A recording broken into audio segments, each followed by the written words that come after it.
Alrighty, hello everybody and welcome to the Art Show on 106.6 FM Wickham Sound. I don't know what's happened to my usual intro, I've apparently forgotten it. This is the weekly radio show where we chat about the local arts news, we have a different guest on each week, we head over to the Rhylight Zone for some short story and or some poetry, we catch up with Twangling Jack Ford over in the Oak Shed for a weekly album review, and we play local, unsigned and or independent music. As always, you can reach out to me here at the studio by dropping me an email on dane.cobain@wickhamsound.org.uk, that's dane.cobain@wickhamsound.org.uk, and I'm particularly keen to hear from poets, performers, musicians, people with MP3s to share local arts news. Don't hesitate to get in touch. You can also find us on Facebook. If you search for The Art Show on Wickham Sound, you should be able to find us. And we are repeated on Wickham Sound on Monday nights. We're on the Wickham Sound Listen Again, iTunes, Spotify, and wherever else you get your podcasts. So this week, we're going to be chatting to horror author Todd Wittenmyer. But before we do that, we're going to head over to the Rhylight Zone for this week's instalment of that. And this is the introduction to Scarlet Sins, which is my short stories and songs collection, available in paperback and electronic formats on Amazon. I've basically been recording an audiobook, so I thought I would share the introduction with you. Scarlet Sins by Dane Cobain. Introduction.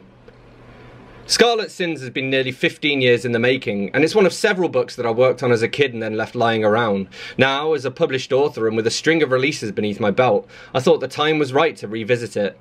Inspired by a Hilaire Belloc quote, "I hope when I die it may be said that his skins were scarlet but his books were red," Scarlet Sins pulls together an assortment of short fiction from over the years, as well as the chords and lyrics from my first 4 albums and a couple of bonus essays. This updated collection features a mixture of brand new material and some older stories. Stories like The Ploughman, a piece I wrote at university for one of the modules I studied and which was based on a painting that I found at a charity sale. There's also some travel writing in the form of De Bloemenmarkt, which was written during my first ever visit to Amsterdam. It takes place in the flower markets of the city and was conceived as a modern day fairy tale love story but with a twist. Fat, another story in the collection, was also written in Amsterdam. It's a beautiful city and great for giving a writer some inspiration. The Hanging Man is a slightly updated take on one of my first short stories I ever wrote, and Borrowed, Cosmos, They Like the Darkness and The Sun Came Out are all early pieces as well. They're followed by some more recent works, such as the short story When the Mirror Clouds that was first included in a previous release, Subject Verb Object, an anthology of new writing. I also threw in A Stone's Throw, a ghost story that was first published in the local Haunts anthology, edited by Regina St. Clair, and which is based on a local ghost story here in High Wycombe. That's followed by Black Christmas, a vampire-themed festive horror story that I penned for Regina's second anthology, Served Cold. Finally, we finish with a 4-part novella called Insomnia, about a woman who can't sleep and her slow descent into madness. Insomniac was the project I worked on before starting Meat. I needed to clear my palette after writing 3 books in the Lightfold series. Scarlet Sins also collects the chords and lyrics for the songs on my first 4 albums: Nocturne 2010, Sketches 2015, Discordia 2017 and Echoes 2020. The albums are available on Spotify and iTunes as well as most other leading services. Finally, we move on to a couple of non-fiction pieces. The first is an essay that I wrote with a friend called Matt Turner. I think it's still pretty relevant, especially with the rise of generic YA books and low-quality self-published knockoffs. The second delves into my poetry and the various people and events who have shaped it. As always, I'd like to thank Pamela Harris, my editor and partner in crime, and Larch Gallagher, my cover designer, for their help making this book happen. And thanks as well go to you. Writing is my life, and you can't imagine how much it means when someone takes the time to read my work. My sins are scarlet and they're waiting for you. Happy reading. That was the introduction to Scarlet Sins by myself, Dane Cobain. You're listening to The Art Show on 106.6 FM Wickham Sound, and this is Betty Accorsi with Looking at the Horizon.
in my fingertips, I have it in my grasp.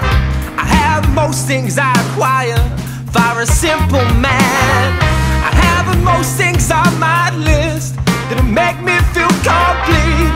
But the one thing that I want you to move your feet, you to move your feet, you to move your feet, you to move your.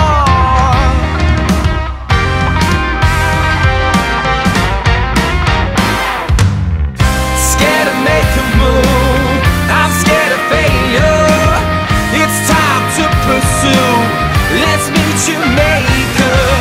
I know it's getting harder. I know that it's not right, but baby, come on, let's take a gamble on life. We're coming together, being united. Nothing's impossible. You better keep on fighting. Walking down that valley with no safe point in sight. But nothing's gonna happen with you by my side. And nothing's gonna happen with you by my side. Whoa.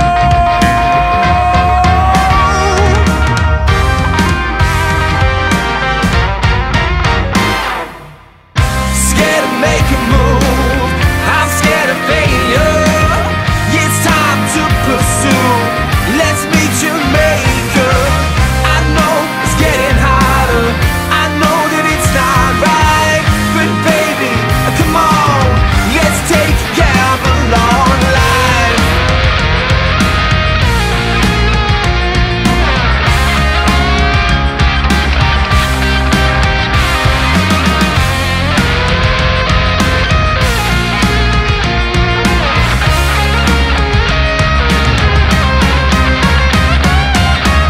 Scared to make a move, I'm scared of failure. It's time to pursue. Let's meet Jamaica. I know it's getting harder. I know that it's not right, but baby, come on, let's take a gamble on life.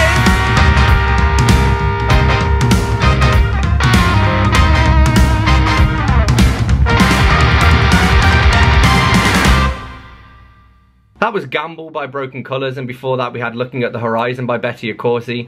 You're listening to The Art Show on 106.6 FM Wickham Sound. I'm your host, Dane Cobain, and it's time for us to be joined by this week's guest, who is horror author Todd Wittenmyer. All right, well, the first question is one I ask everybody, and I'm sure you'll have a good answer to this. It's, what was the last book that you read, and what did you think of it?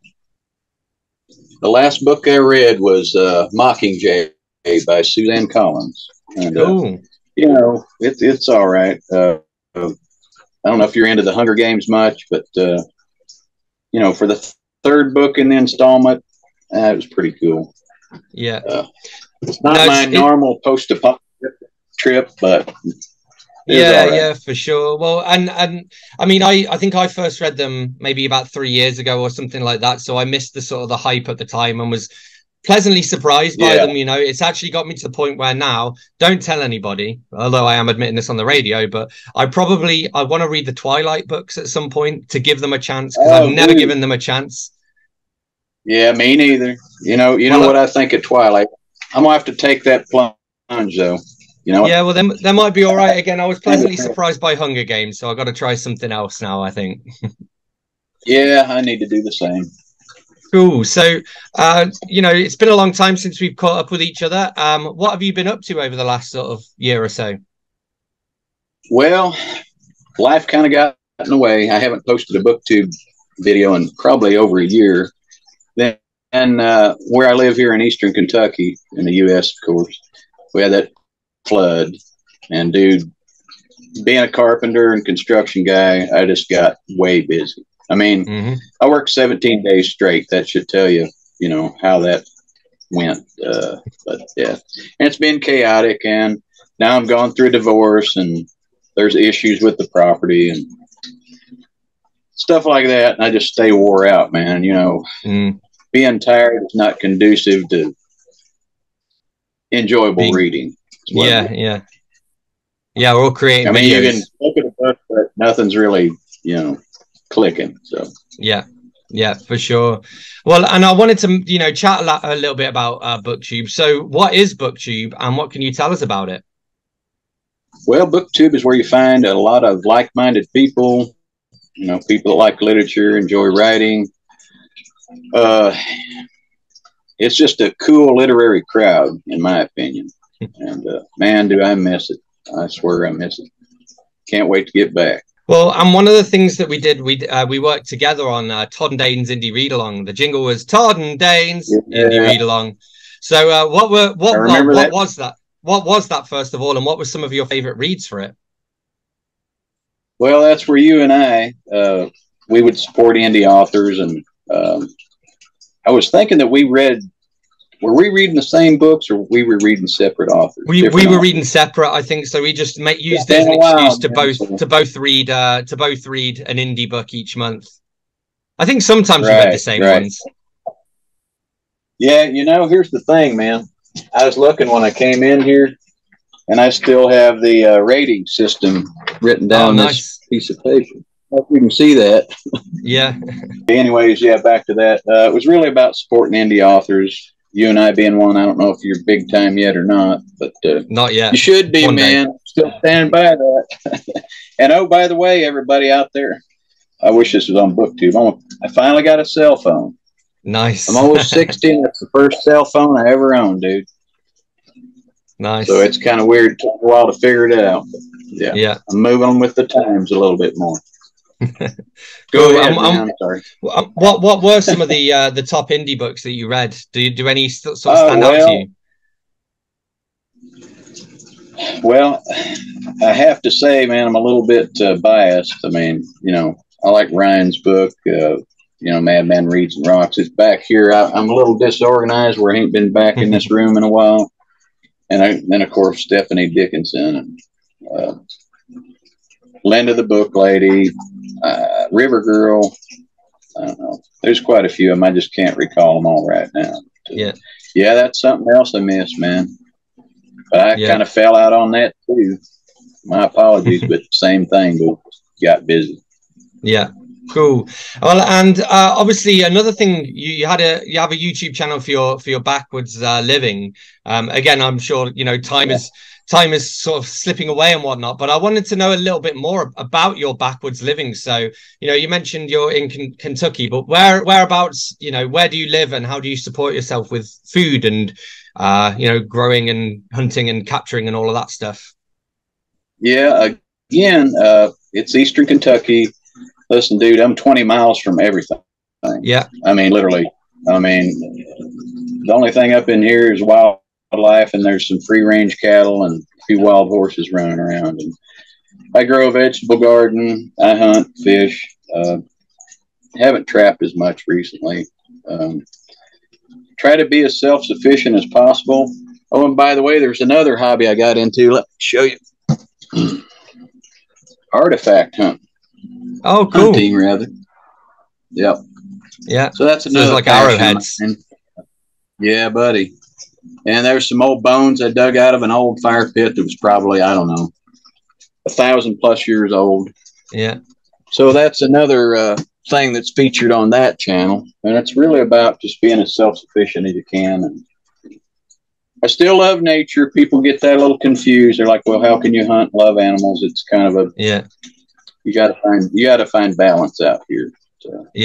Yeah, for sure. Well, and this is something I talk to people about quite often because, again, you're a hunter. I'm vegan, and a lot of people would think that we should be at each other's throats and whatnot. But I think, and this kind of goes back to my novel Meat, which you read and very kindly, you know, said some nice things about. But the point about that is the problem is actually factory farming and like mass farming, which I think we both stand against. But like what's cool about you is, again, you'll use like every part of the animal. I know you've done a lot of, again, you mentioned your vegetable gardening. I've seen some of you've like pickled things before as well. So it's quite like an environmentally friendly thing you do, I think, as well. You know, you're kind of minimizing waste and making the most of, you know, of what nature gives you. Yeah, I'm not a bloodthirsty, you know, killer and all that stuff. And I know I have 3 dogs. Yeah. And a lot of my chickens are pets, man. I don't. Yeah. I don't eat everything, dude. So. Yeah. Well, they say the mistake is to give them names. Once you give them names, that's it. Then you're not going to eat them. I know it. I know it. And then we have predators around here, and that's the trapping is not about predator control, because they will eat your critters, man. I mean, coyotes. And actually, a month and a half ago, probably, I went down. The chickens were making a noise, and the dogs were barking in the kennels, and coyote ran right out of my backyard, picked up one of my chickens, and ran off with it. Wow. And I was yelling, waving. They don't care, man. It was just a full meal. So that's how it goes out here. Well, and another thing I want to ask you about, obviously we've talked about your reading.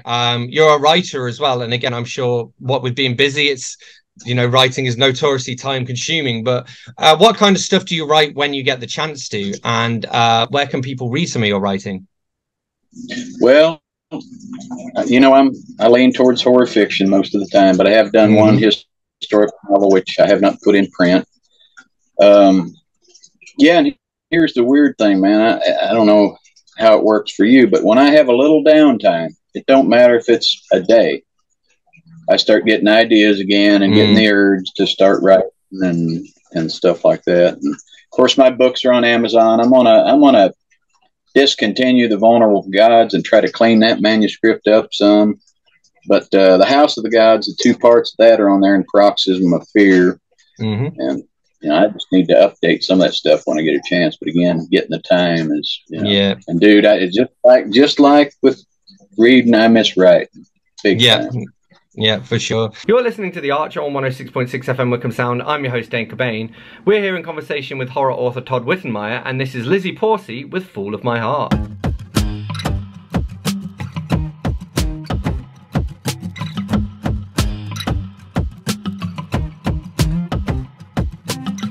Walked in so confidently, ready to win. Got my eyes locked on you the second you walked in. Had rumors about your life, breaking hearts both left and right. But boy, don't you know that karma ain't nice. I'm all in, ain't here to play games, but it will take 2 of us to make it. So tell me honestly, you won't lie in front of me when you say you love me. Stand by every word. Tell me honestly, think about your one and only. Know you're playing with fire. Don't make a fool of my heart. Don't make a fool of my heart. Don't make a fool of my heart. Don't make a fool. Don't make a fool. Don't make a fool of my heart. Riding me out on a date to woo my heart. But little did you know I knew the game from the start. Boy, I ain't easy to win. I know this little game you play, breaking love within the dark over and over again. I'm all in, ain't here to play games, but it will take 2 of us to make it. So tell me honestly, you won't lie in front of me when you say you love me. Stand by every word. Tell me honestly, think about your one and only. Know you're playing with fire. Don't make a fool of my heart. Don't make a fool of my heart. Don't make a fool of my heart. Don't make a fool. Don't make a fool. Don't make a fool. Tick-tock, time is running out. We speak the truth, or do I call you out? Tick-tock, time is running. Time is running. Time is running. Tick-tock, time is running out. Will you speak the truth, or do I call you out? Tick-tock, time is running. Time is running. Time is running. So tell me honestly, you won't lie in front of me when you say you love me. Stand by every word. Tell me honestly, think about your one and only. Know you're playing with fire. Don't make a fool of my heart. Don't make a fool of my heart. Don't make a fool of my heart. Don't make a fool. Don't make That was Fool of My Heart by Lizzie Porsey. You're listening to The Art Show on 106.6 FM Wickham Sound. I'm your host, Dane Cobain, and it's time for us to be rejoined now by this week's guest, who is horror author Todd Wittenmyer. Oh, and when did you know, how did you get your start with writing? Can you remember the first thing you sort of ever wrote that you took seriously? Yeah, it would be back in 1987. I decided if I was going to get anywhere. I mean, I goofed around in school, elementary school and whatnot, wrote stories because we had to. But I sat down and wrote a poem, and then I started with the short stories and finally got up the courage to try a full-length novel. And that's kind of how that process went. I guess I took baby steps, and I don't know if it's the same for everybody. I don't know. I don't know how anybody just jumps in and writes a novel without a little training. Yeah, I think a lot of trial and error for most people, I think. Oh, yeah. Well, and another thing is, I think that when you first start out, you normally emulate your favorite authors, and then you got to find your own voice. Yeah. Or that's ideally, I think, what people should do. Yeah, that's the thing to work towards. Yeah. And so who are some of your favorite authors? Harlan Ellison, Stephen King, Alan Dean Foster, you know, how much I think Ed World. I like Children of Time. I got these books here so I can look at them. And believe it or not, man, I started the Clan of the Cave Bear and liked the first couple books. And honestly, I don't know if you can leave this on your show, but it got to where it was almost caveman pornography. And I'm like, yeah, I think I'm done with that series unless they change the complexion of the thing. Hemingway. Oh, and by the way, man, I finally got around to reading Fever Dream by George R.R. Martin. Oh, yeah. Awesome vampire novel, man. It's right up there with my favorite. That was really good. Yeah, that one. There's one of the ones, because I mean, I think we remember we did a buddy read of Dying of the Light, didn't we? Dying of the Light. And that one, not so good. That one was weird as well, because I got that copy used online and it was signed by George R.R. Martin. And I've still got it because I can't sell the damn thing. Nobody wants it, presumably because they've read the book and they know it wasn't very good. But yeah, Fever Dream was excellent. Yeah. Oh, yeah. I was, you recommended it, and I think Graham Quigley recommended it, and several other people on BookTube. And so I bought it, and of course it's set. And as soon as I got a chance, like early this year, I read it. I said, "Oh man, that's a good one." Yeah. And then of course, you know, I give Meat rave reviews. That's my favorite book of yours at this point. So, cheers, dude. Awesome. You're gonna have a hard time outdoing that one. Not to put pressure on you or at you, man. Yeah, well, I had a publisher interested in republishing it, and they were like, "Would you ever consider writing a sequel?" And I was like, "Well, it's kind of one of those books where I'm like, I don't think it needs a sequel. I think a sequel would undo some of the work that it's done. But also, I don't think I could keep it to that same level. You know, there was some magic happening when I wrote that. You know, so and now I'm like 4 or 5 books down the line. I'm like, when you're in the zone, man, it makes a difference. And well, when you first started talking about, you know, publishing that, I was like, well, I wasn't sure what to expect. Yeah. And then it just so happened, they asked me to stay back here on the hill and watch some equipment. And so I took your book with me, man, and I wiped it out in like a couple days. I mean, I think I remember that. Good read. Yeah. Cheers. Awesome. Well, and speaking of good reads, and you mentioned this earlier, Midworld by Alan Dean Foster. Tell us a little bit about it. What's it about and why should people read it? Well, its impact on me, it was pretty much one of the first sci-fi books I ever read. And the guy, of course, he's living in the jungle, surviving the best they can. I don't want to give too much of the plot away, but basically the first people there were part of a colony ship that basically got lost, dumped them on this planet. They had to evolve or die, and they evolved.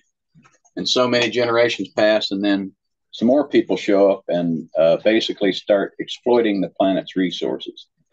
So the natives aren't too happy about that. So there's conflict. But oh heck, man, a lot of people don't get the Midworld thing all the time, but it's just one of those books, you know. Yeah, yeah, for sure. You read it. Yeah, I liked it as well. You read, Yeah, I need to read some more Foster. yeah. Yeah. Well, he wrote as well. He wrote the novelizations of the Alien movies, and those were really good. Like one thing that I point out, and I still remember this, you know, in the first Alien movie, the famous chest burster scene where the alien comes out. Uh, In the yeah. novelization of it, Foster was writing about like the smell of the ruptured guts and stuff. And I was like, Oh that's yeah. really well done because again, if you're tasked with writing the novelization of a movie, it's very easy just to look at what's on screen and just to write that. And the fact that he Yeah. kind of put himself in that headspace of like, actually, but what would it smell like? That to me, I think that was Yeah. a masterstroke. So I really recommend reading those novelizations if you get a chance. They're pretty good. Yeah, that's probably the only thing of Foster's that I haven't read. I've Yeah, read just about everything. I wasn't sure about those where it yeah. was, you know, He's actually a he's derivative from a movie. he's a prolific guy though as well. So yeah, he's got a fair few books out Yeah. there. What makes for a good horror novel, and is that different to what makes for a good story in general? Well, in my opinion, obviously there has to be a character or two that you identify with, Hmm. you know, on some level. And you know, character development's all right. I just feel like some type of isolation is generally Mm. required. Not always, but that and I don't know. I don't think that authors should give too much away, depending on what type of horror novel it is. And Yeah. you know, as far as just a regular book, that's not a very good term. Regular book, just your regular novels. Got to be a good storyline, man. There's got to be something that hooks you. You Yeah. know, and that's what we as writers strive for. It ain't always easy, you know. It's you want to hook somebody with that first sentence, but that's not always easy to do. So Yeah.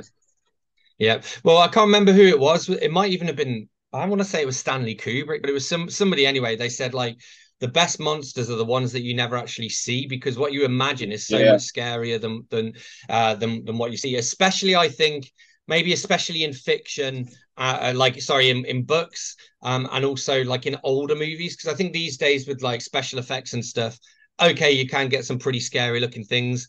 Whereas, you know, back in the yeah, day, it was very obvious. Like if you watch an old episode of Doctor Who, it's like that's really very obviously just a man wearing like a cardboard outfit. It's not very scary, yeah, you know. Whereas when you couldn't see him, but you could hear him, that was terrifying, you know.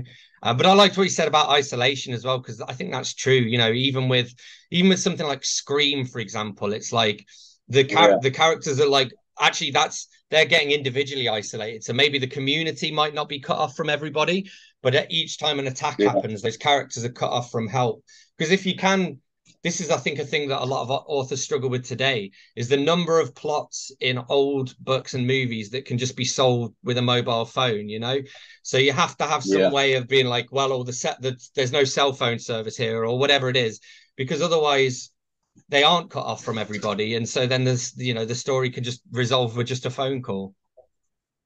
Well, you know, here's the weird thing, man. Up here where I live, there's 5 households. Mm-hmm. Only 3 of those houses are inhabited. I live in one. I often wondered how long, if we all died at once, how long would it be before anybody came around to see what was Yeah. up? But I have a Yeah. similar idea for a little town, and they're isolated, and I don't want to give it away, but the name of that's going to be Carbon. I know somebody's probably used that title before, but I don't care. That's where Yeah. I'm going with. But again, Cool. the isolation. Yeah. I mean, it's depressing, but I think that you'd get found when like the state came to come and collect taxes or something. I think that's when you'd get Yeah, found. It'd be somebody that you owe yeah. Or money somebody to. came That's when out they'll find you. campaigning. You know how I don't know how campaigning is over there where you're at, Yeah. but a lot of them go door to door. Yeah. I live so far out there, and one person in the last 20 Yeah. years that I've lived here show up asking for my vote. So Yeah. that tells you That something. that is dedication though. Yeah. Cool. Yeah. Okay, just got a few more questions I just want to end on. One of them, if you could go for beers with any writer, living or dead, who would you pick and why? God. I looked at that question. I was like, man, I want to say Harlan Ellison, but guy was a bit of a smart ass. I mean, but yeah, heck, it's one of my favorite authors. That'd be a Yeah. tough one. It'd probably be either. Wow, I'd have to go with at least three people. It'd Yeah. probably be either Harlan Ellison, Alan Dean Foster, or Stephen King. But King Yeah. got sober, so we couldn't drink a beer. Yeah. He could So have a man, non-alcoholic one yeah, I guess he could. Yeah, or I an guess he orange could. juice. Cool. And out there, have you experienced anything like supernatural, extraterrestrial, or otherworldly, given that you're out there in the middle of nowhere? Yeah, here's the odd thing. I can't remember if I mentioned this on BookTube.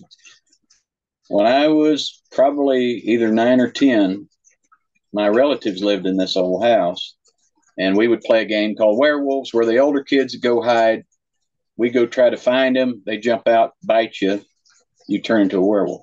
Mm-hmm. So my brother and my cousin was out back here. There's a big oak tree, and we were out front, and we started around the house to look for them. And a UFO came right over this house, hit a 90-degree angle, and went off towards the south. We all screamed, ran in here. The adults were playing cards, and we said, "Oh, we seen a UFO. We seen a UFO." They say, "Yeah, get back outside and play." That was one instance. Now, another time, at my ex-wife's house, who is my girlfriend now, we had made a trip in from Michigan. It was, I don't know, 700-800 mile drive. And I thought I was just road weary. And I woke up and there was a girl standing beside the bed. And I went, "Darlene," and she was asleep beside me, and I knew it wasn't her. And so the next day I told her about it, and I described it to her. And she said that was her cousin that passed away Mm. in the room. I mean, there was a fan on. I could see her hair moving and everything. I know how Crazy. that sounds, man. That's the two instances right there. Cool. Awesome. Cool. And just the last question to end on, really. And we've covered a little bit of it, but what's next for you, and where can people follow you to stay up to date? Well, obviously, I want to come back to BookTube. Mm-hmm. I got to get through this divorce and all this junk first, and get me a little free time. Mm-hmm. There's always my Backwoods channel, but I haven't even put anything on there lately. So, Yeah. Either that channel or Todd the Librarian when I come back. And then, if you're hard up for reading material, you can go get some of my books on Amazon, man. So Yeah. I think I Awesome. have an author page, but I haven't looked at it in probably a year or so. Yeah. I'm assuming it's still there. Should be, yeah. Big thank you to Todd Wittenmyer for joining me. You're listening to The Archer on 106.6 FM Wickham Sound. I'm your host, Dane Cobain, and this is Tom Bradley Jr. with Colorblind.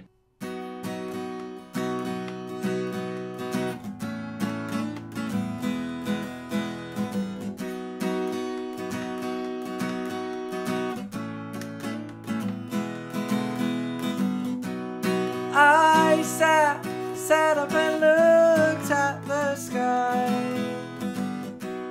watching the world pass me by, and I dream of my life without you, thinking if we just had this room for two, to take me back to when we were alive, as we sat outside and left the world behind. I sat watching the world pass me by, as I stared into your loving eyes. I sat watching the world pass me by, as I stared into your lovely eyes. Colorblind,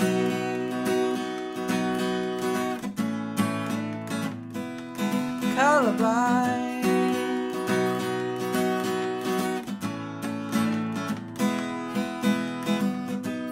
I watch all the waves hit the shore, dreaming of times like these before. So tell me that I can and tell me, 'cause I won't go without a fight. So take me back to when we were alive, as we sat outside and left the world behind.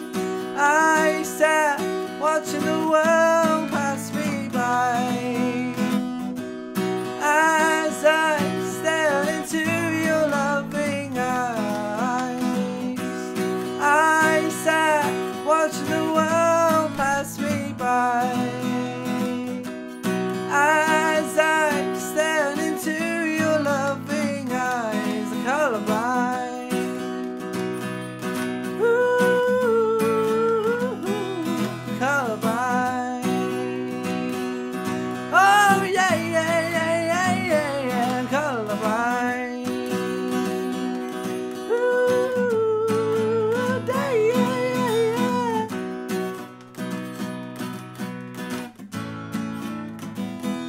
I'm colorblind.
That was Already Broken by Without My Addiction, and before that we had Colourblind by Tom Bradley Jr. You're listening to The Art Show on 106.6 FM Wickham Sound. I'm your host, Dane Cobain, and it's time for us to head over to the Oak Shed now to catch up with Twangling Jack Ford for this week's album review. Roy Harper, Stormcock. Roy Harper has a smooth melodic voice and plays interesting and very accomplished acoustic guitar.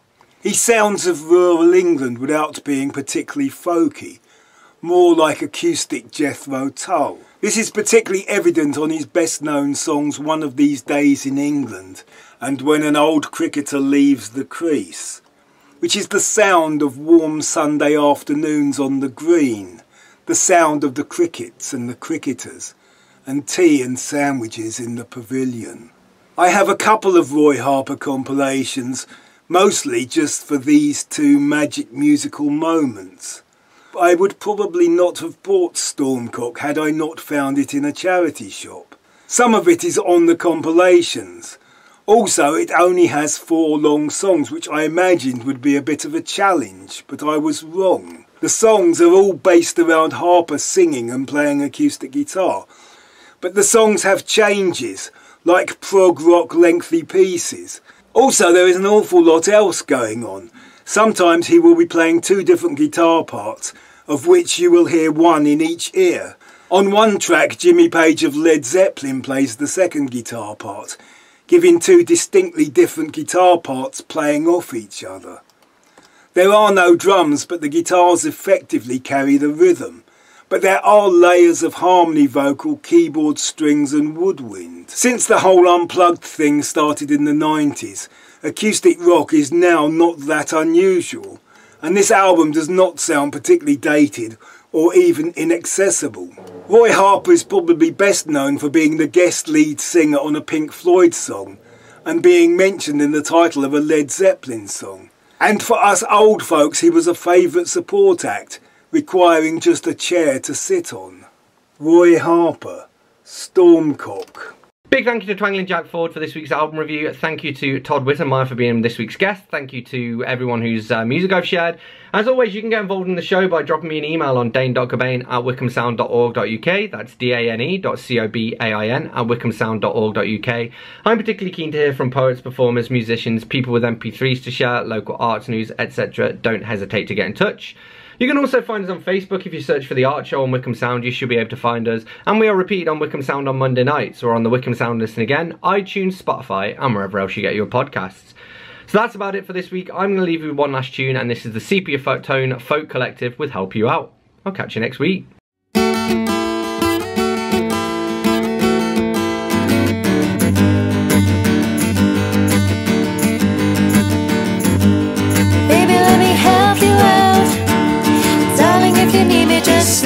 And I'll be there, just pick up the phone. Don't wanna think that you're on your own. So if you think that you need some company, don't be scared to come reach out to me. Don't hide away if you're feeling lonely. It's okay, oh baby, let me help you out.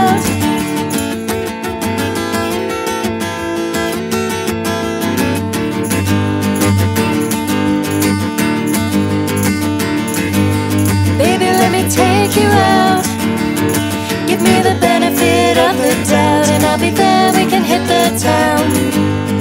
I'll make you laugh if you're feeling down. If you think that you need to give your mind a rest, have a chat and get things off your chest. Deep inside you know it's for the best, and it's okay, oh baby, let me take you out.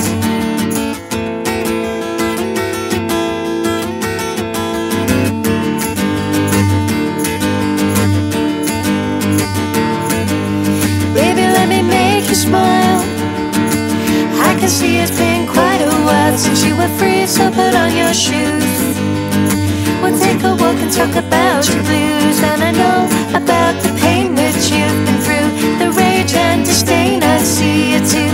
But please let me explain something to you. You'll be okay, baby, let me make you smile.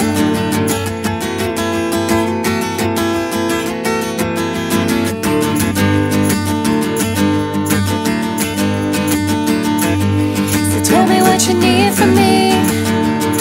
Tell me the guy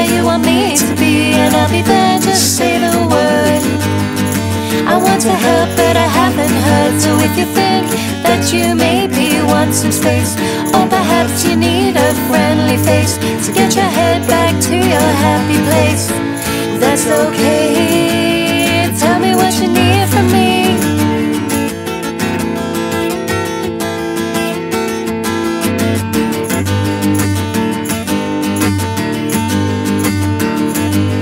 Tell me if I cross the line.